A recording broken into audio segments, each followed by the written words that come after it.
alamin na po natin ulit ang magiging lagay ng panahon mula takip sa nag-iisang weather tito ng bayan na laging may panahon. Takas sa'yo, Tito Alvin, ano ba ang magiging panahon natin?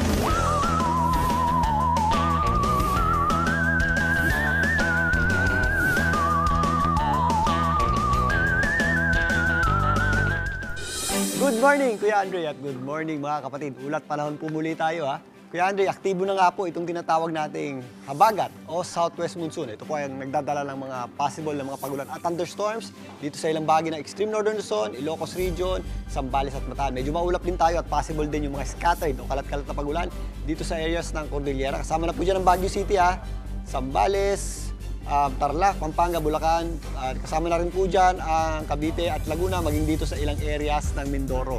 Ito pong ating habagat or southwest monsoon ang siya ng prevailing weather system natin sa ngayon. Pero paglilinaw ng pag-asa, hindi pa po nagsisimula ang panahon ng tag-ulan.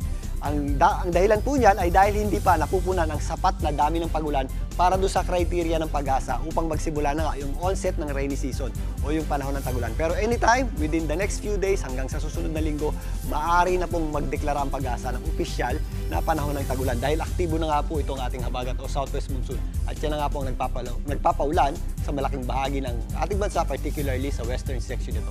Dito sa Metro Manila, ngayong araw nito, asahan pa rin po natin na mas maulap ng bahagya kaysa nakasanayan yung ating panahon at medyo mataas yung ating tsansa ng pagulan. So pwede po tayong makaranas ng paminsang-minsang pagulan any time of the day po yan ngayong araw na ito dahil nga doon sa epekto ng ating habagat or southwest monsoon.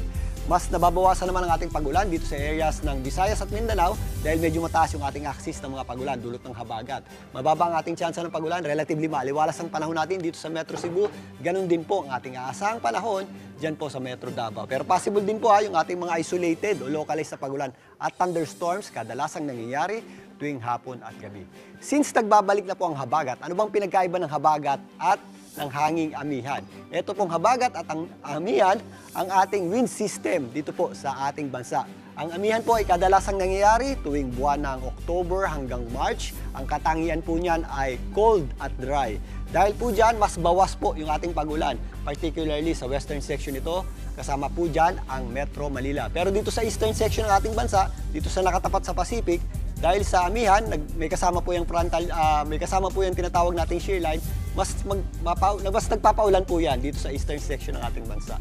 Ito namang habagat ay kadalasang nangyari tuwing May hanggang buwan ng September. Ang katangian naman ng habagat ay warm at moist dahil po dyan mas mabilis nakakabuo ng kaulapan at mga pagulan. Ito pong habagat. Dahil sa ating habagat, yan naman po ay mas madalas na nagpapaulan dito sa western section ng ating bansa. Kasama po dyan ang Metro Manila. So depende kung nasan po kayo sa ating lugar kung ano pong magpapaulan sa inyong wind system sa ating bansa. Pero ito pong habagat at ang amihan ang ating wind system dito sa ating Counting Morning Kailaman muna para sa mga nag-aagahan ngayong umaga.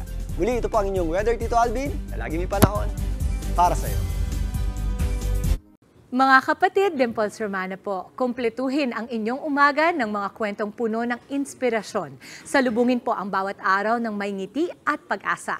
Kaya't mag-subscribe na po at mag-follow na sa aming social media pages ng News 5.